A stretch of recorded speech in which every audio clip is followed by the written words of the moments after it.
నమస్తే, welcome to hit TV. నేను శ్వేత. ఈరోజు మనతో పాటు ప్రముఖ టెక్నికల్ గురు and spiritual speaker Shri Nallamothu Sridhar garu ఉన్నారు. హాయ్ శ్రీధర్ గారు, ఎలా ఉన్నారు? చాలా లాంగ్ టైం కానీ మీ దగ్గరికి మమ్మల్ని రప్పించుకున్నారు ఈరోజు. దానికి చాలా అద్భుతమైన రీజన్ కూడా ఉంది. అంటే రీజన్ అద్భుతమైందా కాదా అనేది పక్కన పెడితే, ఈ రీజన్ వల్ల చాలా మంది హ్యాపీగా ఉన్నారు అండ్ ఎక్కువ మంది సఫర్ అవుతున్నారు. ఆ టాపిక్ గురించి మనం మాట్లాడుకుందాం. AI, artificial intelligence. ఒక టైంలో దీని గురించి మనం చాలా అద్భుతంగా మాట్లాడుకునే వాళ్ళం. బికాస్ ఏదైనా చూడాలి, ఎక్కువ టాపిక్స్ కావాలి అంటే దీని ద్వారా కొంత ఇన్ఫర్మేషన్ కొంత ఎక్కువగా వస్తుంది అనుకునే వాళ్ళం. కానీ ఇదే AI వలన చాలా మంది సెలబ్రిటీస్ సైతం చాలా ఇబ్బందులు పడుతున్నారు. ఎందుకు AI అనేది ఇంత దారుణమైన పరిస్థితులకు లోనవుతుంది? ఆర్టిఫిషియల్ ఇంటెలిజెన్స్ వలన ఎలాంటి ప్రాబ్లం లేదు, కాకపోతే దాన్ని మనం యూజ్ చేసుకునే విధానాన్ని బట్టి చేంజ్ ఉంటుంది. ఆల్మోస్ట్ ఈ మధ్య మనం చూస్తే డీప్ ఫేక్స్, రకరకాల ప్రాబ్లమ్స్, సెలబ్రిటీస్ ఫొటోస్ని వీడియోస్ని మార్ఫింగ్ చేసి వాటి ద్వారా ఒక కేయాస్ గందరగోళం మనం చూస్తూ ఉన్నాం. వాస్తవంగా ఈ మధ్య వచ్చిన టెక్నాలజీస్లో అంటే AI అనేది ఎప్పటి నుంచో ఉన్నాయి. ఆల్మోస్ట్ 3 years నుంచి ఆల్మోస్ట్ వాటి మోడల్స్ ట్రైనింగ్లో ఉన్నాయి. అయితే ఇప్పుడు వచ్చిన లేటెస్ట్ జనరేషన్ మోడల్స్ వచ్చేటప్పటికి పిక్సెల్స్ అన్నీ కూడా చాలా ప్రిసైజ్గా, అంటే ఇది ఒరిజినల్లా ఇది ఫేక్ అన్న విషయాన్ని అర్థం చేసుకోవడానికి కూడా ఫోరెన్సిక్ ల్యాబ్కి పంపించాము అనుకోండి, చిన్న ఎగ్జాంపుల్గా. సో ఫోరెన్సిక్ ల్యాబ్లో మాకు నియర్ బై పిక్సెల్స్ని, అంటే ప్రతి వీడియోని కూడా ఫర్ ఎగ్జాంపుల్ కళ్ళు ఉన్నాయి, కంటి చుట్టూ పక్కన ఉండే పిక్సెల్స్ న్యాచురల్గా ఉన్నాయా లేదా ఆర్టిఫిషియల్ ఇంటెలిజెన్స్తో ఏదో కృత్రిమంగా జనరేట్ చేయబడ్డాయి అన్న విషయాన్ని అనలైజ్ చేయడానికి సంబంధించేసి మనకు కొన్ని టూల్స్ ఉంటాయి, ఫోరెన్సిక్ టూల్స్. సో ఈ పర్టికులర్ టూల్స్ అన్నీ కూడా అనలైజ్ చేయడానికి స్కోప్ లేనంతగా ఈరోజు టెక్నాలజీ డెవలప్ అయిపోయింది. సో ఆల్మోస్ట్ అంటే సహజంగా ఇంతకుముందు మేము చెప్పేది ఏంటంటే, పోలీస్ డిపార్ట్మెంట్ తరఫు తగ్గించి CIDకి నేను ట్రైనింగ్ ఇచ్చేటప్పుడు మనం ఏదన్నా కేసు వస్తే కనుక దీన్ని ఫోరెన్సిక్ ల్యాబ్లో ఐడెంటిఫై చేయడానికి పిక్సెల్లో కంపారిజన్ టూల్స్తో మనం చేయొచ్చు అన్న విషయాన్ని చెబుతూ ఉండేవాళ్ళం. ఇప్పుడు వచ్చేటప్పటికి లేటెస్ట్ మోడల్స్లో దాన్ని ఐడెంటిఫై చేయడానికి స్కోప్ లేకుండా అంత అడ్వాన్స్డ్ టూల్స్, అడ్వాన్స్డ్ ఆల్గరిథమ్స్ వచ్చి ఉన్నాయి. ఇంకా చెప్పాలంటే ఒక శాంప్లింగ్ రేటు తీసుకుందాం. చిన్న ఎగ్జాంపుల్గా ఏంటంటే, వీడియో చూసినప్పుడు హై క్వాలిటీకి పెంచుకుంటా వెళ్ళే కొద్దీ, అంటే రెజల్యూషన్ 4K 8K క్వాలిటీ పెంచుకుంటా వెళ్ళే కొద్దీ అది న్యాచురల్గా ఉందా లేకపోతే ఆర్టిఫిషియల్గా ఉందా అన్న విషయం తెలిసిపోతుంది. సో గతంలో వచ్చేటప్పటికే తక్కువ రెజల్యూషన్లో AI ప్రొడ్యూస్ చేసేది. అంటే ఇప్పుడు ఫర్ ఎగ్జాంపుల్ ఎవరో ఒక చిరంజీవిదో బాలకృష్ణదో ఒక డీప్ ఫేక్ నేను తయారు చేయాలనుకుంటున్నాను అనుకోండి. తయారు చేయాలనుకున్నప్పుడు సో దాన్ని అవుట్పుట్ ఎంత ఉండేదంటే కనుక మహా అయితే కనుక 720p, ఇంకా గట్టిగా ఇంకా అల్టిమేట్ మోడల్ అనుకుంటే 1080p ఉండేది. ఇప్పుడు 4K క్వాలిటీలో ప్లస్ అన్ని పిక్సెల్స్ కూడా రెండరింగ్ వచ్చేటప్పటికి దాన్ని ఎంత జూమ్ చేసినా కూడా, ఉదాహరణకి నేను అనలైజ్ చేయడం కోసం జూమ్ చేసి చూసినా కూడా ఏ మాత్రమూ కూడా డిఫరెన్స్ లేకుండా ఉండేలాగా ఒక అల్టిమేట్ టూల్స్ వచ్చి ఉన్నాయి. అంటే ఇప్పుడు ఏంటి, అడ్వాన్స్డ్ కెమెరాస్ ఒక నార్మల్ ఒక మనిషిని ఒక పెళ్లిలోనో ఏదో సందర్భంలోనో లేకపోతే ఎక్కడో ఈవెంట్లోనో ఒక మనిషిని హైయెస్ట్ కెమెరాతో క్వాలిటీతో ఒరిజినల్ వీడియో తీసాం అనుకోండి. ఆ ఒరిజినల్ వీడియోలో ఎంత డీటెయిల్ అయితే ఉంటుందో సేమ్ అంతే డీటెయిల్ వచ్చేటప్పటికే ఈ రోజు ఆర్టిఫిషియల్ ఇంటెలిజెన్స్ అనేది ప్రొవైడ్ చేయగలుగుతుంది. అబ్బా, కానీ దీనివల్ల సార్ ఎస్పెషల్లీ సెలబ్రిటీస్ రీసెంట్గా చూస్తే చిరంజీవి గారు ఆయన కూడా దీనికి బాధితులు అయ్యారు.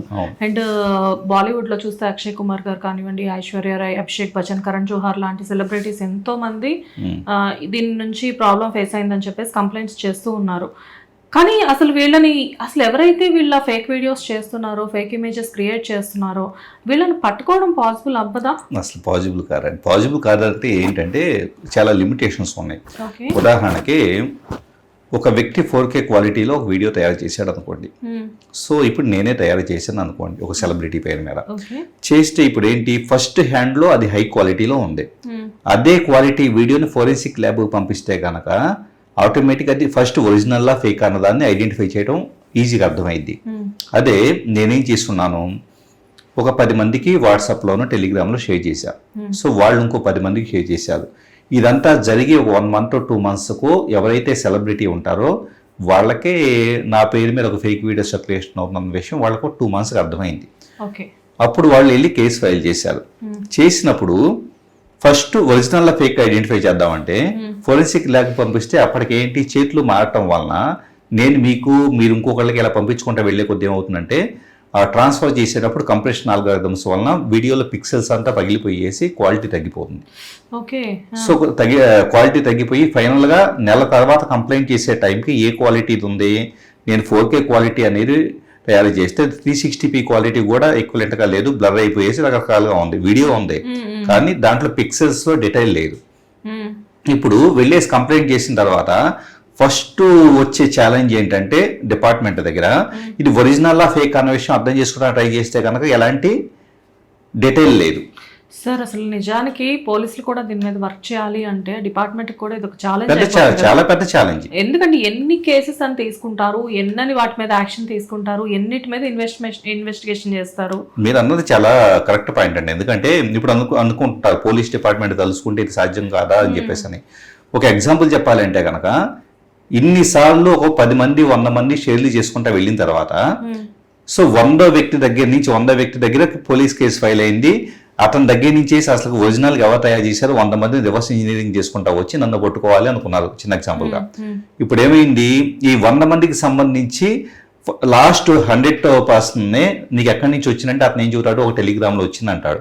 ఆ టెలిగ్రామ్ అడ్మిన్కి వెళ్ళేసేసి నీకు ఎవరు పంపించారంటే కనుక ఫలానా యూజర్ పోస్ట్ చేసే అంటాడు. సో ఇలా చేసుకుంటా వస్తే కనుక యూజర్ని పట్టుకున్నాం, అతను ఎక్కడ ఉంటాడో పట్టుకున్నాం. ఇలా అంతా చేసుకుంటా వస్తే కనుక దాదాపు 1-2 నెలల పాటు ఇన్వెస్టిగేట్ చేస్తే మాత్రమే ఒరిజినల్ వ్యక్తి పట్టుబడతాడు. ఈ 1-2 నెలల టైంలో సహజంగా మీరు ఆంధ్ర తెలంగాణ దేశంలో ఏ రాష్ట్రానికైనా వెళ్ళండి, అక్కడ పోలీస్ డిపార్ట్మెంట్ లో స్కిల్డ్ పర్సన్స్ వచ్చేటప్పుడు చాలా తక్కువ మంది ఉంటారు. సో సైబర్ క్రైమ్స్ ఇన్వెస్టిగేట్ చేయడానికి సంబంధించి మహా అయితే 1-2 ఎస్ఐలు ఉంటారు. సో వీళ్ళు ఈ కేసుని ఇన్వెస్టిగేట్ చేయాలి అని చెప్పేసి 2 నెలల పాటు కష్టపడుతుంటే ఇదే టైంలో వేరే విక్టిమ్స్ ఎవరు వచ్చి నాకు అమౌంట్ పోయినాయి యూపీఐ ద్వారా లేదా ఇంకోటి అని చెప్పేసి అని ఒకళ్ళు సంథింగ్ నన్ను హెరాక్ చేస్తూ ఉన్నారు వేరే పద్ధతులు అని చెప్పేసి ఒకళ్ళు ఇలాగా మళ్ళా కొన్ని వందల కంప్లైంట్స్ వస్తూ ఉంటాయి కదా. ఈ ఒక్క కేసే కాదు కదా పోలీస్ స్టేషన్లో ఉండేది. ఇప్పుడు ఈ పరిమితమైన పర్సనల్ ఈ పరిమితమైన పోలీస్ డిపార్ట్మెంట్ వ్యక్తులు మిగతా కేసెస్ డీల్ చేయాలా లేకపోతే కానీ ఈ ఒక్క కేసును పట్టుకొని ఉండగలుగుతారా? అదే కదా, కష్టమే, చాలా కష్టం. సో ఏంటి సార్ సొల్యూషన్ ఏంటి దీనికి? సొల్యూషన్ ఏమి లేదు దీంట్లో. బేసికల్గా ఏంటంటే ఈ మధ్య కాలంలో వస్తున్న ఏఐ బేస్డ్ టూల్స్ అన్ని కూడా వీటిని అడ్డుకోవడానికి ఎలాంటి స్కోప్ లేదు ఫస్ట్ ఆఫ్ ఆల్. కానీ సార్ ఈ మార్ఫింగ్ చేయడం అనేది అంత ఈజీయా? అంటే ఒకప్పుడు అరౌండ్ 2017 ఆ టైంలో వచ్చేటప్పుడు కొద్దిగా కాంప్లికేటెడ్గా ఉండేది. ఫస్ట్ నేను సిఐడికి ట్రైనింగ్ ఇస్తూ సో మనకి మొత్తం ఇదంతా మార్ఫింగ్ ఎలా చేయొచ్చు ఇదంతా కూడా ఒక ప్రాక్టికల్గా చూపిస్తూ డెమాన్స్ట్రేషన్ చూపిస్తూ ఈ పర్టికులర్ టూల్స్లో ఇలా మార్ఫ్ చేయడానికి డీఫేక్ చేయడానికి స్కోప్ ఉంది. రేపు భవిష్యత్తులో దీని మీద చాలా కేసెస్ వస్తాయి అన్న విషయం 2017 జనవరి ఆ టైంలో నేను డెమాన్స్ట్రేషన్ చేశాను. 2017లో ఏ బేస్డ్గా లేదు, సేమ్ ఇది వచ్చేటప్పటికే డీఫేక్స్ కొన్ని సాఫ్ట్వేర్స్ ఆ పేర్లు నేను చెప్పను కానీ ఆ సాఫ్ట్వేర్స్ ఉండేవి. అయితే అప్పుడేం కావాలి, చాలా హై ఎండ్ సిస్టమ్ కావాలి. 16 GB 32 GB ర్యామ్ ఉండాలి. ఒక 40,000 రూపాయల కాస్ట్ ఉండే graphic card, only graphic card ఎంత ఉండే గ్రాఫిక్ కార్డు 40,000 ఉండాలి. At the same time i7 processor ఉండాలి. ఇంత కాన్ఫిగరేషన్ అంటే దాదాపు 1,00,000-1,50,000 వాల్యూ ఉండే కంప్యూటర్ ఉంటే బేసిక్ రిక్వైర్మెంట్ అది. At the same time deepfake తయారు చేయాలంటే ఏం జరిగేది, ఎవరి ఫేస్ని అయితే మార్చాలో వాళ్ళతో ఒక 5 నిమిషాలు వీడియో కావాల్సి వచ్చేది. అలాగే ఎవరితో మార్చాలి అని చెప్పేసి ఉదాహరణకి ఒక మహిళకు సంబంధించి డీఫేక్ట్ చేయాలని చెప్పేసి అనేది అనుకుంటే ఒరిజినల్ వీడియో మహిళకు సంబంధించి అట్ ద సేమ్ టైం వచ్చేటప్పటికి ఏ కంటెంట్తో రీప్లేస్ చేయాలన్నదే ఇంకొక వీడియో. ఈ రెండు కలిసి సాఫ్ట్వేర్కి ఇన్పుట్గా ఇస్తే సాఫ్ట్వేర్ ఏం చేస్తుందంటే ఎవ్రీ మామూలు 30 frames per second అంటే సెకండ్ వీడియో తయారు కావాలంటే 30 frames కావాలంటే 30 ఫోటోలు ఒక సెకండ్ వీడియో వస్తుందంటే కనుక 30 ఫోటోలు ఈ 30 ఫోటోలు పక్క పక్కన పెడితే సెకండ్ వీడియో వస్తుంది. సో ఈ ఫోటోలు అన్నిటిని సపరేట్ చేస్తుంది. ఒక 5 నిమిషాలు వీడియో ఇస్తే సపరేట్ చేసినప్పుడు నేను మాట్లాడుతూ ఉన్నప్పుడు సో దీంట్లో మహిళ మాట్లాడుతూ ఉన్నప్పుడు తల ఎలా తిప్పిందో ఎవ్రీథింగ్ అంతా కూడా అన్నింటినీ ఫోటో సపరేట్ చేస్తుంది. చేశాక వైర్ ఫ్రేమ్ అంటారు. వైర్ ఫ్రేమ్ అంటే కంటి చుట్టూ కూడా కళ్ళు ఎలా ఉన్నాయి, స్ట్రైట్ గా చూసినప్పుడు ఎలా ఉన్నాయి, పక్కకు తిప్పినప్పుడు ఎలా ఉన్నాయి, ఇదంతా కూడా కనుబొమ్మలతో సహా అది దాని చుట్టూ ఒక ఏరియా క్రియేట్ చేసుకుంటుంది. అలాగే నోసు చుట్టూ మౌత్ చుట్టూ ఇలాగ మొత్తం కూడా ఏరియా అంతా కూడా క్రియేట్ చేసుకుంటుంది. క్రియేట్ చేసుకొని ఈ మహిళకు సంబంధించి 5 నిమిషాల వీడియోకి ఈ మోడల్ అంతా తయారు చేసుకుంటుంది. అలాగే అవుట్పుట్కు సంబంధించేసి సేమ్ అట్లానే తయారు చేసుకుంటుంది. ఇదంతా కంప్లీట్ అయ్యేసి ఫైనల్గా ఈ మార్ఫింగ్ డీప్ ఫేక్ జరగాలి అంటే కనుక 6-7 గంటల పాటు కంప్యూటర్కి పని చెప్పేసేసి అలా వదిలేసేస్తే కనుక అది సిస్టమ్ అంతా ఓవర్ హీట్ అయిపోయేసి ఆ టైప్లో తయారవుతుంది ఫైనల్గా. సో ఇప్పుడు ఫైనల్గా అవుట్పుట్ వస్తుంది. ఎంత కష్టపడాలి?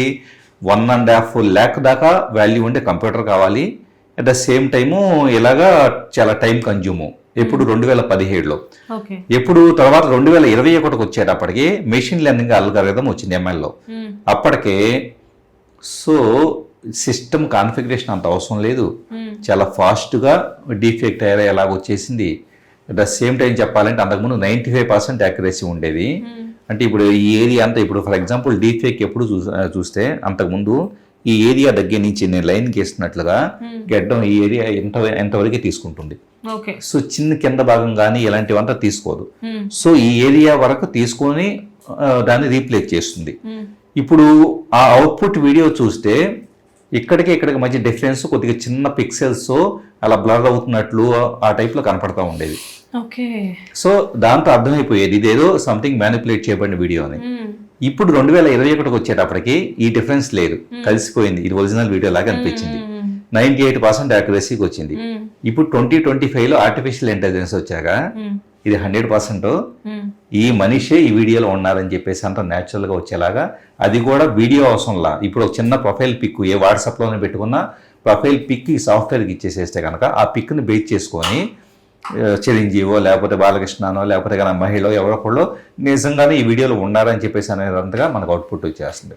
టెక్నాలజీ డెవలప్ అయిందని హ్యాపీగా ఫీల్ అవ్వాలా, లేకపోతే ఇలాంటి అశ్లీలమైన వీడియోలు చూస్తున్నామని చెప్పేసి బాధపడాలా? బికాస్ రీసెంట్ టైంలో ధనుష్ అండ్ రష్మిక మూవీ ఒకటి వచ్చినప్పుడు అది చాలా న్యాచురల్గా ఎదురుగా నాగార్జున గారు మాట్లాడుతూ ఉంటారు, వీళ్ళిద్దరూ స్టేజ్ పైన వెనకాల బ్యాక్గ్రౌండ్లో నుంచొని ఉంటారు. అదేంటి వీళ్ళిద్దరూ జస్ట్ ఏదో ఆ మూవీ గురించి చిట్ చాట్ చేసుకుంటూ ఉంటారు, కానీ అక్కడ ఎలా వాళ్ళు లిప్ కిస్ ఇచ్చుకున్నట్లుగా క్రియేట్ చేసి బయటకు వదిలారు.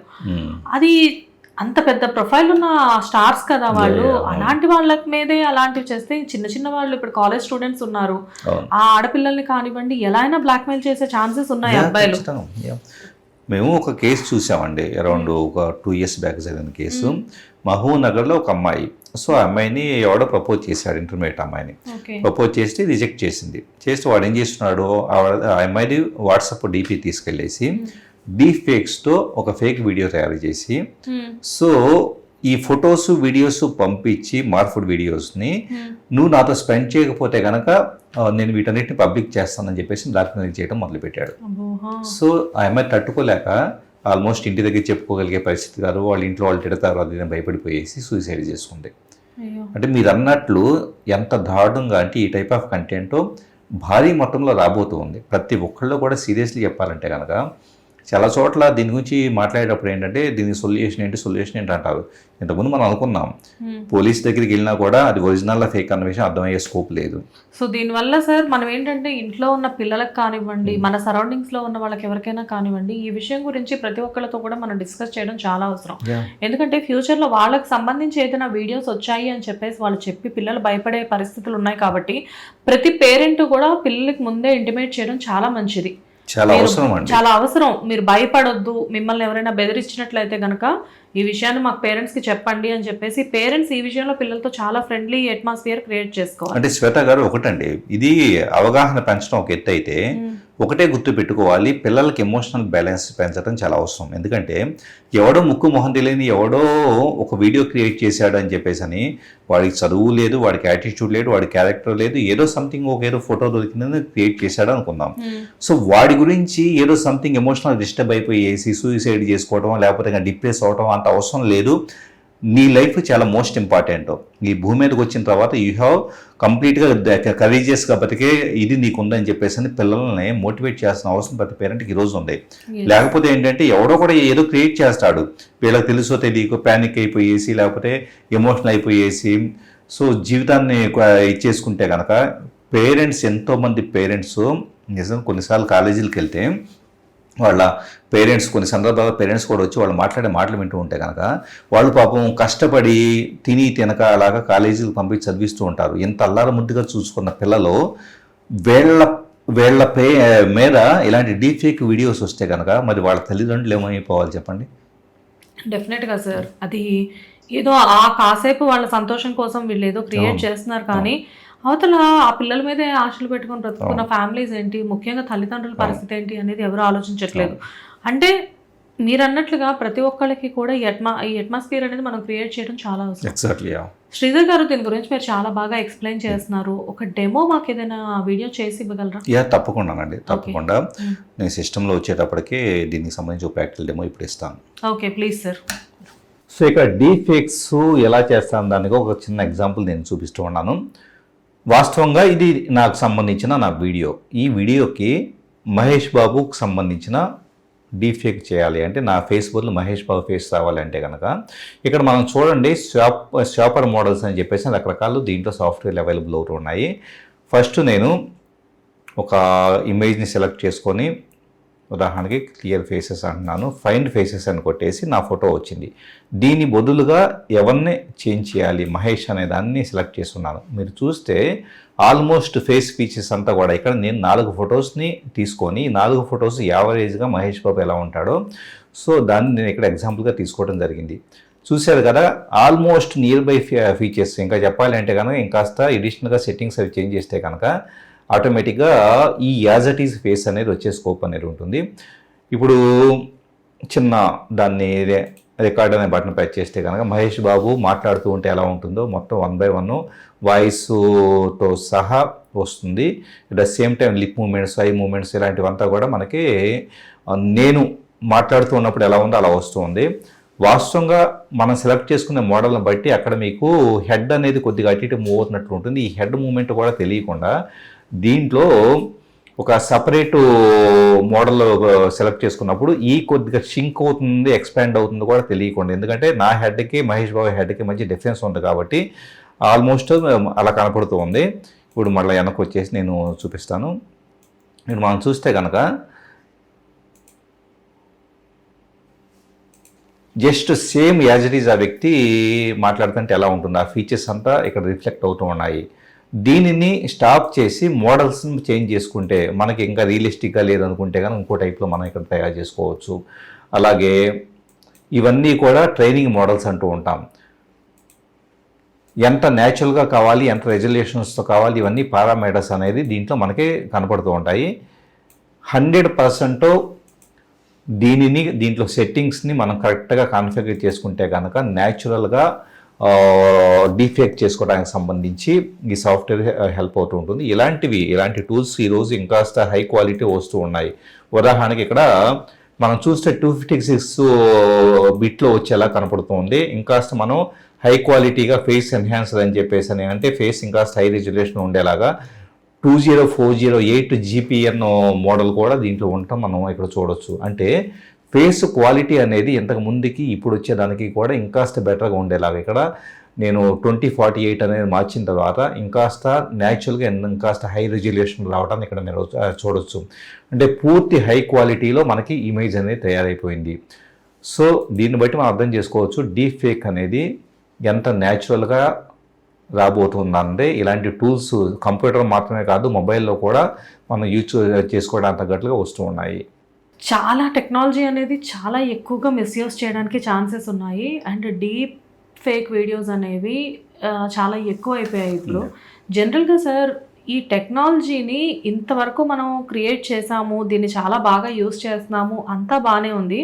కొన్ని ఎథికల్ వాల్యూస్ అనుకోండి, లేకపోతే కొన్ని టెక్నాలజీ డెవలప్మెంట్స్ అనుకోండి, ఇలాంటివి కాస్త తగ్గించడానికి అసలు ఏమైనా ఛాన్సెస్ ఉన్నాయా? స్కోప్ లేదండి. ఎందుకు స్కోప్ లేదంటే ఆర్టిఫిషియల్ ఇంటెలిజెన్స్ అనేది ఒక మనిషి జీవన విధానాన్ని ఎలా ఇన్ఫ్లుయెన్స్ చేస్తుంది అని చెప్పేసి అన్న దాని మీద. సో ఆల్మోస్ట్ పెద్ద కంపెనీస్ అంతా గూగుల్ కావచ్చు, లేకపోతే ChatGPT వీళ్ళంతా కూడా ఎలాన్ మస్క్ వీళ్ళంతా ఆ మంచి ఒక కన్సార్టియంగా జాయిన్ అయ్యారు. అయ్యేసి వీళ్ళు ఏం చేస్తున్నారు, ఒక మనిషికి సంబంధించి ఏ వలన ఉద్యోగాలు పోయే అవకాశం ఏముంది, అలాగే మనిషికి సంబంధించి ఈ టైప్ ఆఫ్ పరువు ప్రతిష్టలకు సంబంధించి కానీ వాళ్ళని బ్యాడ్గా క్రియేట్ చేసే కంటెంట్ని ఎలా అడ్డుకోవాలి, వీటన్నిటి మీద వాళ్ళు చర్చలు జరిపారు.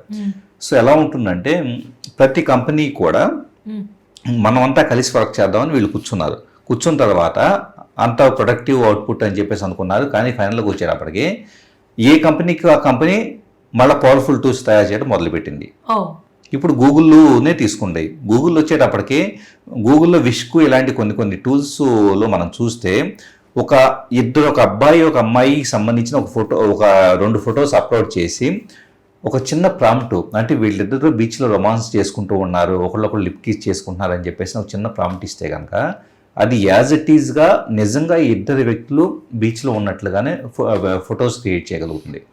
అంటే గూగుల్ కన్సార్టియంలో ఉన్న గూగుల్లే, అంటే మనమంతా కలిసి వర్క్ చేద్దాం ఉన్న గూగుల్లే తాను ఇలాంటి టూల్ని తయారు చేసింది. అంటే ఇక్కడ క్యాపిటలిస్టిక్ సొసైటీలో ఎవరి ప్రయోజనం వాళ్ళు చూసుకుంటారు, కాబట్టి వీటిని అడ్డుకోవటం అనేది సాధ్యపడదు.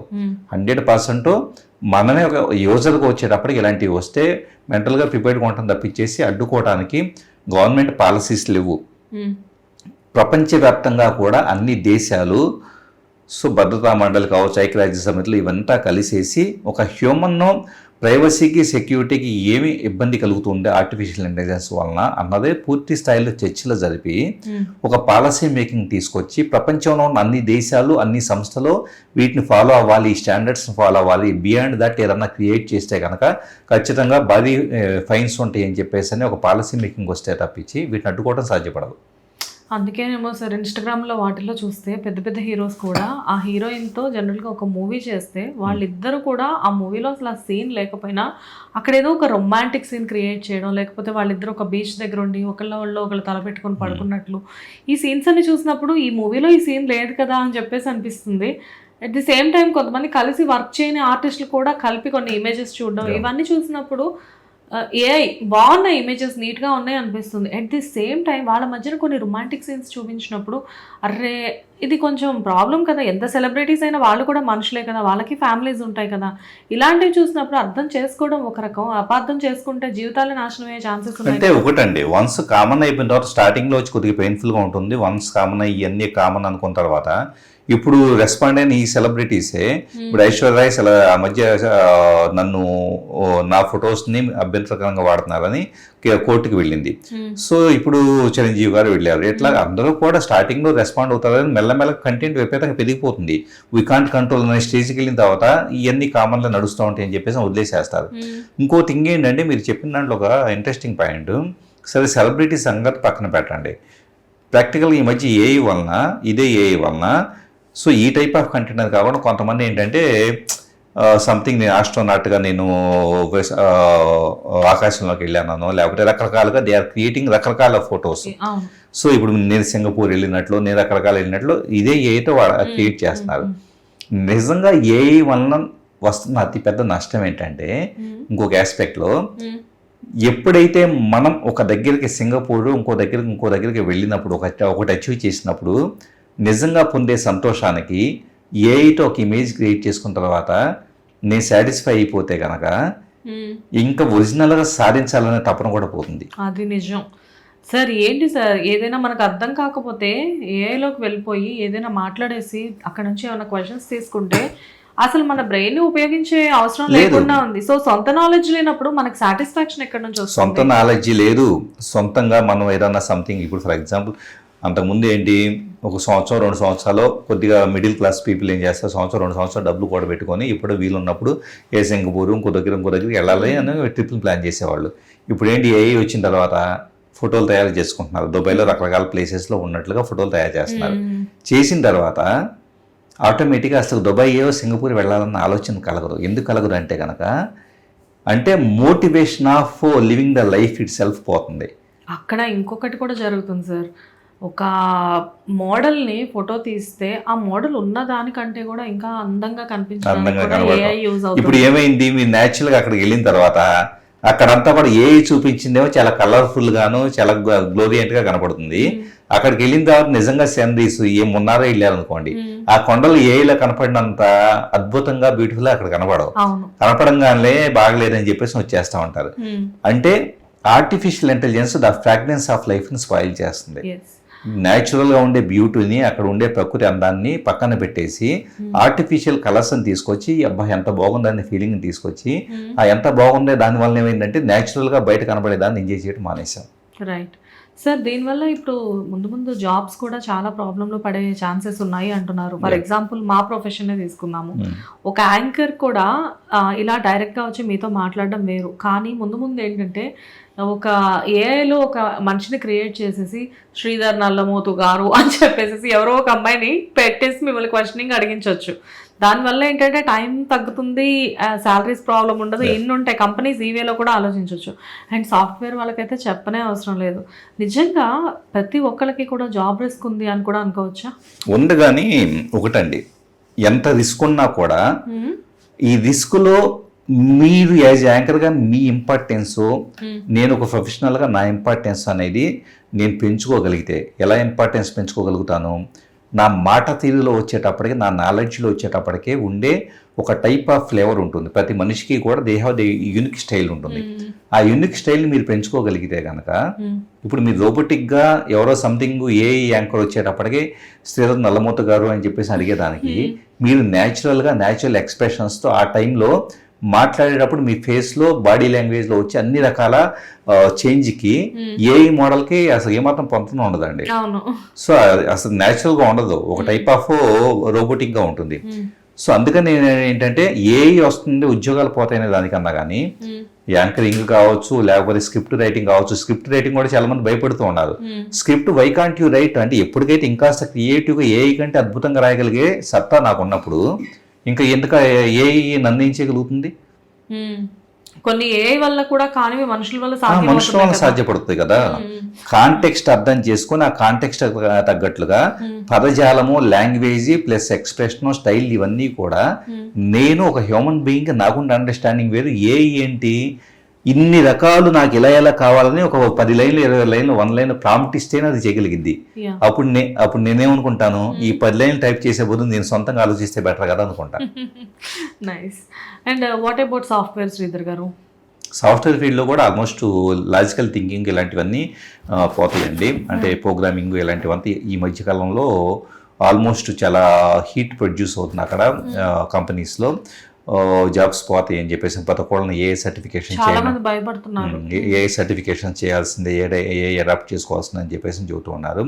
కాకపోతే అక్కడ కూడా ఒక 30 to 40% రిస్క్ ఫ్యాక్టర్ ఉంది. కానీ అట్ ద సేమ్ టైం ప్రతి డొమైన్ కూడా, ప్రతి రంగము కూడా ఒక చేంజ్ చూస్తూ ఉంటుంది. 2000 సంవత్సరంలో మెయిన్ ఫ్రేమ్స్ తర్వాత, at the same time Y2K problem తర్వాత ఇంకా టెక్నాలజీ అయిపోయింది, టెక్నాలజీ చూడాల్సిన చూసేసాం అనుకున్నారు. ఇప్పుడు 25 years బ్యాక్ అనుకుంటే, ఆ తర్వాత మళ్ళా పాత చేంజ్ అయింది. తర్వాత మొబైల్స్ వచ్చినాయి, రకరకాల వెబ్లో ఎన్నో రకాలు ఇవి వచ్చినాయి, ఇప్పుడు ఏఐ వచ్చింది. అంటే ఏమైంది, కంప్లీట్ అయిపోయింది, ఇంకా ఫినిష్ అని చెప్పేసి అనుకున్న టెక్నాలజీ డొమైన్ అంతా కూడా ఈరోజు కొత్త పుంతలు తొక్కుతూ ఉంది. సేమ్ ఏఐ కూడా అంతే, ఏఐ వచ్చింది ఇంకా అయిపోయింది లైఫ్ అనుకుంటాం. సో అదేంటి, it is changing it's energy form అంతే. చాలా చాలా డిఫరెంట్ అండి. ఆల్మోస్ట్ చెప్పాలంటే ఒక మనిషి న్యాచురల్గా లైఫ్ని లీడ్ చేసే విధానమే పోతుంది. రెండో థింగ్ ఏంటంటే, ఏఐ ఇంకాస్త పూర్తిగా మన లైఫ్లోకి వచ్చిన తర్వాత మనుషులు మాట్లాడుకోవటం ఉండదు. సింప్లీ చెప్పాలంటే కనుక మాట్లాడటానికి బ్రెయిన్లో న్యూరల్ నెట్వర్క్స్లో ఈ ఆలోచన పుట్టుకురాదు. కూర్చొని ఎవరు ఫోన్ ఆడు చూసుకుంటారు. ఫోన్లు కూడా ఫోన్లు ఇంకా ఉండవు, మర్చిపోయా, ఫోన్లు ఇంకా ఉండవండి. సింప్లీ చెప్పాలంటే కనుక మన ఐవేర్స్ ఉంటాయి చూసారా, ఐవేర్లోనే మొత్తం ఆ రియల్ టైంలో కనపడతా ఉంటాయి. కళ్ళజోడు పెట్టుకుంటాం, కళ్ళజోడులోనే మనకి ఫేస్బుక్ కనపడేది, ఎవ్రీథింగ్ అంతా కూడా అక్కడే మనం బ్రౌజ్ చేస్తూ ఉంటాము. మన థాట్స్ తగ్గట్లుగా ఇప్పుడు బ్రెయిన్ కంప్యూటర్ ఇంటర్ఫేస్ వచ్చింది అనుకోండి, మన థాట్స్ మనం ఏం ఆలోచిస్తూ ఉంటామో ఆ ఆలోచనకు తగ్గట్లుగా ఏమి టైప్ చేసిన పనిలా, కీప్యాడ్ ఓపెన్ చేసి ఫేస్బుక్ లేకపోతే ఏదో టైప్ చేసిన పనిలా ఎలా వస్తుందంటే కనుక, నేను లోపల అనుకుంటే నేను ప్రెజెంట్ టీవీ షూటింగ్లో ఉన్నానని నేను ఒక ఆలోచన వస్తుంది. సో పోస్ట్ అని కొడతా, ఫేస్బుక్ ఓపెన్ అయిపోయి అదే టైప్ అయిపోయి అదే పోస్ట్ అయిపోతుంది. దేవుడా, మీరు చెప్తుంటే భయం వేస్తుంది సార్. ఇలాంటివన్నీ వినటానికి అబ్బా కొత్తగా ఉంది అని అప్పుడెప్పుడో ఆదిత్య 369 సినిమాలో చూసినప్పుడు భలే ఉంది, ఈ టెక్నాలజీస్ అన్నీ ఎప్పుడు వస్తాయని చెప్పేసి చిన్నప్పుడు అనిపించేది. కానీ ఇప్పుడు పెరుగుతున్న ఈ టెక్నాలజీని చూస్తుంటే నిజంగా భయం వేస్తుంది. ఆదిత్య 369 సినిమా చూసిన టైంలో ఇంట్లో చక్కగా, మా ఇంట్లో సరిగ్గా కరెంట్ కూడా ఉండేది కాదు, బయట కూర్చుని పెట్టి మా అమ్మ అన్నం తినిపిస్తూ ఉండేది నవారు మంచం మీద. అసలు ఆ డేస్ అని గుర్తు తెచ్చుకుంటే ఇప్పుడు ఎంత బాగుంది. ఇంకా చాలా దారుణం. అంటే నిజంగా ఒక ఫన్నీగా రాబోయే జరిగేది చెప్పుకోవాలంటే, ఇప్పుడు ఫర్ ఎగ్జాంపుల్ మీరు కొన్ని బయోసెన్సార్స్ ఉంటాయి. బయోసెన్సార్ అంటే ఇక్కడ ఏదో సంథింగ్ పైన సర్ఫేస్ మీద కానీ లోపల కానీ ఇంప్లాంట్ చేసుకుంటాం. సో ఇంప్లాంట్ చేసుకున్న తర్వాత అది అనలైజ్ చేసి ఆర్టిఫిషియల్ ఇంటెలిజెన్స్ అనలైజ్ చేసుకుంటూ బాడీలో హైడ్రేషన్ ఎలా ఉంది, పొద్దున్న నుంచి నీళ్ళు సరిగా తాగామా అదే ఐడెంటిఫై చేస్తుంది. ఐడెంటిఫై చేసేసి ఫర్ ఎగ్జాంపుల్ ఇక్కడ వాటర్ బాటిల్ ఉందనుకోండి, సో ఈరోజు హ్యూమనాయిడ్ రోబోట్స్ అనేది కూడా వస్తూ ఉన్నాయి. హ్యూమనాయిడ్ రోబోట్ ఏం చేసింది, సడన్ గా హైడ్రేషన్ తక్కువ ఉన్నట్టు దానికి వెళ్ళిద్ది మెసేజ్, వెళ్ళంగా తీసుకొచ్చేసి గ్లాస్ని అలాగే సిప్ని తీసుకొచ్చి నా నోటి దగ్గర పెట్టేసింది, ఆటోమేటిక్ తాగుతాం. సో ఆ కండిషన్ అనేది చాలా థింగ్స్ అండి. మనం తీసుకుంటామా లేకపోతే అది కూడా మీకు ఆటోమేటిక్ ఏంటంటే ఈ ఎయిర్కి సంబంధించేసి ఆ బ్రీతింగ్ ఎంతంత క్వాంటిటీ, ఇప్పుడు మనం రెగ్యులేటెడ్ ఇవంతా కూడా టెంపరేచర్ దగ్గర నుంచి ఎవ్రీథింగ్ రెగ్యులేటెడ్ గా ఎంత క్వాంటిటీ ఆఫ్ ఇది రెస్పిరేటరీ ఇష్యూస్ ఉన్నాయి అనుకోండి, సో ఎక్కువ ఆక్సిజన్ అక్కడ ప్రొవైడ్ అయ్యేలాగా చేయటము, ఇలాగ మనిషికి ఏం కావాలో అన్ని మనిషి ఏం చేయాల్సిన పని లేకుండా చేస్తుంది. మనిషి ఏమీ చేయకపోవటం వలన మనిషి చచ్చిపోతాడు. కాదు సార్, ఇంకెందుకు భూమి మీద బతకడం, ఏ గ్రహాల్లో పట్టుకొని బయటకు పోతే పోయింది. అసలు నిజంగా సార్ టెక్నాలజీ అనేది నిజంగానే మీరు అన్నట్లుగా 2025కి ఈ రకంగా ఉంది అంటే 2065 వచ్చేసరికి నిజంగానే కిడ్స్ కూడా ఈ ప్రపంచంతో సంబంధం లేకుండా మీరు చెప్పిన వాటితో ఇలానే బ్రతకాల్సి వస్తుంది ఏమోనని భయం. అంటే ఇక్కడ బేసికల్ గా ఏంటంటే మనిషికి ఇప్పుడు ఫర్ ఎగ్జాంపుల్ ఇలా అన్నం పప్పు కూర ఇది కూడా ఉండదు అనుకుంటారు, టాబ్లెట్స్ తీసుకొని బ్రతికేస్తారు. ఇంతకు ముందు మనం చూస్తే శ్వేత గారు కనీసం మనిషికి సగటున ఆటవిక సమాజంలో 7 కిలోమీటర్లు నడిచేవాడు ఆహారం కోసం. ఆ తర్వాత మెల్లగా వచ్చేటప్పటికి మన నడవటం అన్ని తగ్గిపోయింది. మెల్లమెల్లగా వచ్చేటప్పటికి కనీసం పొలాలు చేసేటప్పుడు ఎంతో కొంత తిరిగేవాళ్ళు. ఇప్పుడు అది కూడా పోయింది. పొద్దున్నే సాయం దాకా ఇట్లానే కూర్చొని వర్క్ చేస్తున్నాము, కదలిక లేదు, అయిపోయింది. సో మూమెంట్ లేదు అనే దానికి ఇది ఒక ఎగ్జాంపుల్ ఏది బాడీలో. ఆ తర్వాత మెల్లగా ఫిజికల్ యాక్టివిటీ ఎలా తగ్గింది, మెంటల్ యాక్టివిటీ కూడా తగ్గుతుంది. మెంటల్ యాక్టివిటీ ఎలా తగ్గుతుంది, ఇందాక నేను చెప్పినట్లుగా ఫేస్బుక్ మనం కష్టపడి టైప్ చేసి ఓపెన్ చేస్తాం పెద్దలేదు, సో ఆటోమేటిక్గా బ్రెయిన్ ని ప్రాసెస్ చేయబడేసి వస్తుంది. అంటే ఫిజికల్ అండ్ ఒక మనిషి హ్యూమన్ బీయింగ్ ఇవ్వబడిన గిఫ్ట్ గా మనం చెప్పబడి మెంటల్ యాక్టివిటీ పోయాక మనిషి జీవోత్సవం లాగా అలా పడి ఉంటాడు. సో ఎందుకు బతుకుతున్నాను అప్పుడు అర్థం కాదు. బతకడానికి రివర్స్ ఇంజనీరింగ్ చేసి ఏ అంతా పక్కన పెట్టేసి వెనక్కి వెళ్దామంటే కనుక అందరూ దాంట్లో ఇరుక్కుపోయి ఉంటారు. సో కాసేపు నాతో మాట్లాడండి అని చెప్పేసి వాళ్ళని ఇల్లు అడిగాడు అనుకోండి, లేదు మాకేం మాట్లాడాలో మాకు మాటలు పుట్టుకు రావట్లేదు అన్నట్లుగా వాళ్ళు జస్ట్ ఏంటంటే ఫేస్లో ఎక్స్ప్రెషన్స్ లేకుండా, ఎందుకంటే ఎక్స్ప్రెషన్స్ ఎప్పుడు వస్తాయి, మనం ఎప్పుడు మాట్లాడుకుంటే ఎక్స్ప్రెషన్స్ వస్తాయి. నేను రోబోటిక్గా కూర్చున్నా, సో వాళ్ళు రోబోటిక్గా కూర్చున్నారు. మెల్లగా ఏంటంటే ఇద్దరికి ఏం మాట్లాడుకోవాలో అర్థం కాక జస్ట్ అలా పడి ఉంటారు. శ్రీధర్ గారు ప్రోగ్రామ్ ఇవ్వండి సార్ అని మీ దగ్గరకు వస్తే మీరు భయపెట్టి పంపిస్తున్నారు సార్ మమ్మల్ని. నిజానికి శ్రీధర్ గారు మీరు అంది 100% నిజం. టెక్నాలజీ అనేది డెవలప్ అవుతున్న ఈ కాలంలో టెక్నాలజీ వల్ల ముందు ముందు వచ్చే మార్పులతో పాటు ముందు ముందు వచ్చే ప్రమాదాల గురించి కూడా మీరు చెప్తున్నారు చూసారా. అదేంటంటే ఒకందుకు తెలుసుకోవాలన్న క్యూరియాసిటీ ఉన్నా కానీ దాంట్లోకి డీప్గా వెళ్ళే కొద్దీ నిజం చెప్పాలంటే ఒక రకంగా భయం కూడా పానిక్ అవ్వాల్సిందే. అంటే తర్వాత మన నెక్స్ట్ జనరేషన్స్ పరిస్థితి ఏంటి, ఇప్పుడే ఇది ఇలా ఉంటే అని. అండ్ మీరన్నట్లుగా సెలబ్రిటీస్ కూడా ఒక టైంలో వాళ్ళ మీద ఏదైనా రూమర్స్ వస్తే మొదట్లో రియాక్ట్ అయ్యి రూమర్స్ అనేది మా మీద చాలా కామన్ అని వదిలేసినట్లు ఇప్పుడు ఏ ఇమేజెస్ వీడియోస్ని కూడా అలాగే వదిలేసే పరిస్థితి వచ్చేలా ఉంది. ముందు ముందు వాళ్ళ గురించి ఎలాంటి ఇమేజెస్ వచ్చినా కానీ ఇవన్నీ చాలా కామన్. ఒకప్పుడు స్వాతి ఇలాంటి పుస్తకాల్లో ఏదన్నా కార్నర్లో ఒక చిన్న ఇది ఫలానా వాళ్ళు ఫలానా హీరోయిన్ ఇలా ఇలా అని చెప్పేసి వస్తే కనుక వాటి మీద కేసులు చేసిన సందర్భాలు కూడా ఉన్నాయి. ఏంటి స్వాతి వీక్లీకే వాటిలో ఎక్కడో బాక్స్ ఐటమ్స్ లేదు, ఎవరో ఊరికి రాస్తారు అక్కడ నుండి ఎవరో రాస్తే దాని మీద కూడా కేసులు చేసిన సందర్భాలు ఉన్నాయి. అలాంటిది కాస్త ఇప్పుడు ఇంటర్నెట్లో ఎన్నో వెబ్సైట్స్లో గాసిప్స్ రోమోస్ అన్ని రకాలుగా కూడా ఉన్నా కూడా ఏం పట్టించుకునే పరిస్థితి. అదే సార్, అంటే అసలు ఎవరు వెబ్సైట్లో ఎవరు రాశారో తెలియదు, ఎవరు ఆ పోస్ట్ చేశారో తెలియదు. అదే పోస్ట్లోకి వెళ్ళి ఆ ఐడిలోకి వెళ్ళి చూస్తే ఐడి బ్లాక్ అయిపోయి ఉంటుంది. సో ఇలాంటివన్నీ చూసినప్పుడు అనిపిస్తూ ఉంది, ఎంత పెద్ద సెలబ్రిటీస్ అయినా ఎంత పెద్ద రాజకీయ నాయకులైనా కానీ ఎన్ని డబ్బులున్నా కానీ కొంతమంది దొంగల్ని పట్టుకోవడం చాలా కష్టం. బట్ రియల్లీ శ్రీధర్ గారు ఇన్ఫర్మేషన్ అయితే చాలా యూస్ఫుల్ మాకు ఇది. సో చూద్దాము ఈ ఏఐతో మనం ఎంతకాలం కలిసి సహజీవనం చేస్తాము అని చెప్పి. అయితే శ్రీధర్ గారు కొన్ని విపత్కర పరిస్థితుల నుంచి కొన్నిటిని మనం వదిలేయడం జరుగుతూ ఉంటుంది. ఏఐని కూడా ఇలానే దీనివల్ల ఇంత ప్రమాదం పొంచి ఉందని ఆల్రెడీ తెలుస్తున్నప్పుడు దీన్ని బ్యాన్ చేసే ఛాన్సెస్ ఏమైనా స్కోప్ లేదండి. బ్యాన్ చేసే ఛాన్సెస్ ఏమీ లేవు. ఎందుకంటే ఒకటి ఫస్ట్ ఆఫ్ ఆల్ ఇది మనదేం సోషలిస్టిక్ కమ్యూనిస్టిక్ సొసైటీస్ కాదు, ప్రపంచవ్యాప్తంగా ఉంది. So A type of societies ఉన్నాయి దాన్ని బేస్ చేసుకుని ఒకదాన్ని ఇన్వైట్ చేయాలో ఇంకో దాన్ని ఇచ్చేయాలంటూ ఉంటుంది. ఇప్పుడు ఇప్పుడు క్యాపిటలిస్టిక్ సొసైటీలో ఇప్పుడు మనం ఉన్నది క్యాపిటలిస్టిక్ సొసైటీస్, అంతర్జాతీయంగా వేరే దేశాల నుంచి పెట్టుబడులు తెచ్చుకోవడం, లేకపోతే ఎవరికి ఆర్థికంగా బాగా డబ్బులు వస్తున్నాయో కంపెనీలకి అంతా కూడా ఇది నడుస్తుంది. ఇప్పుడు ఎందుకు చెబుతున్నా అంటే ఏఐ ద్వారా ఒక 100 మంది చేసే పనిని 10 మంది చేస్తేనే సరిపోయిద్ది అని చెప్పేసి అనుకున్నప్పుడు ఒక క్యాపిటలిస్ట్ పెట్టుబడిదారుని నేనేమనుకుంటాను, పోతే పోనీ నాకు 90 మంది నాకు పెద్ద అవసరం లేదు, 10 మందితో పని జరుగుతుంది కదా. సో కాస్ట్ కటింగ్ జరుగుతుంది. కాస్ట్ కటింగ్ జరిగినప్పుడు నాకు లాభాలు వస్తున్నాయి. లాభాలు వస్తూ ఉన్నప్పుడు ఇది నాకు ఏదో నష్టంగా, ఎవరికి నష్టం చేకూరుస్తుంది, సమాజానికి నష్టం చేకూరుస్తుంది. కానీ యాజ్ ఎ క్యాపిటలిస్ట్గా నాకు వచ్చేటప్పుడు లాభమే కదా చేకూరుస్తుంది. సో మీరు అన్నట్లు సమాజానికి నష్టమో లేకపోతే కనుక డీఫేక్స్ వస్తున్నాయి ఇంకోటి ఇవన్నీ ఆలోచించే పరిస్థితులు ఎవరు లేదు. ఏ వలన చాలా వరకు ప్రొడక్టివిటీ పెరుగుతుంది, కంటెంట్ ప్రొడక్షన్ పెరుగుతుంది, ఆటోమేటిక్గా మాకు లాభాలు వస్తున్నాయి కాబట్టి ఇది కావాల్సిందే అని చెప్పేసి ప్రపంచంలో అందరూ అడాప్ట్ చేసుకుంటున్నప్పుడు దీన్ని ఇంకెవరు బ్యాన్ చేస్తారు? సో దీన్ని మనం వెల్కమ్ చేయాల్సిందే, 100% వెల్కమ్ చేయాల్సిందే. అంటే దీంతో కలిపి మనం బ్రతకాల్సిందే ఎంతకాలమైనా కానీ. సో నెక్స్ట్ కరోనాతో సహజీవనం చేసినట్లుగా దీంతో కూడా సహజీవనం చేయాలి. చూద్దాము ఫ్యూచర్ జనరేషన్స్ ఎలా అవుతాయి, వాళ్ళు దీనివల్ల ఎన్ని ప్రాబ్లమ్స్ ఫేస్ చేస్తారు అని. కాకపోతే ఏంటంటే మనం ఇందాక మాట్లాడుకున్నట్లుగా ప్రతి పేరెంట్స్ కూడా పిల్లలకి దీని గురించి ఎక్స్ప్లెయిన్ చేయాల్సిన అవసరం ఉంది. అండ్ డీప్ ఫేక్ వీడియోస్ గురించి కానివ్వండి, లేకపోతే కొన్ని రకమైన ఇమేజెస్ గురించి కానీ పిల్లల్ని భయపడకుండా చూసుకోవాల్సిన బాధ్యత కూడా మంది. ఎనీవేస్, థ్యాంక్ యూ శ్రీధర్ గారు. హిట్ టీవీ యాప్, ఇందులో short news, live news, entertainment shows, movies, digital magazines తో పాటు మీ జిల్లా వార్తలను కూడా ఫ్రీగా చూడొచ్చు. ఇంకెందుకు ఆలస్యం, వెంటనే హిట్ టీవీ యాప్ ని డౌన్లోడ్ చేసుకుని ఫ్రీగా ఎంటర్టైన్మెంట్ పొందండి. Hit TV app, hit TV app, please download hit TV app. Hit TV app ని ఫ్రీగా డౌన్లోడ్ చేసుకుని ఎంజాయ్ చేయండి. మీకు నచ్చిన ఎంటర్టైన్మెంట్ కోసం హిట్ టీవీ యాప్ ని ఫ్రీగా డౌన్లోడ్ చేసుకుని ఎంజాయ్ చేయండి. హిట్ టీవీ యాప్ ని డౌన్లోడ్ చేసుకుని ఆస్వాదించండి, ఆశీర్వదించండి. ఇంతమంది సెలబ్రిటీలు హిట్ టీవీ యాప్ ని డౌన్లోడ్ చేసుకోండి అని చెప్తున్నారంటే ఎంత మంచి యాప్ ఆలోచించండి. అమెరికా అమెరికా అమెరికా అమెరికాలో చదవాలనుకునే వాళ్ళకి విశ్వసనీయమైన పేరు మన శౌర్య కన్సల్టెన్సీ.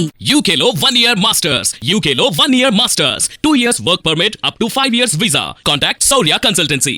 Contact 89851 89851.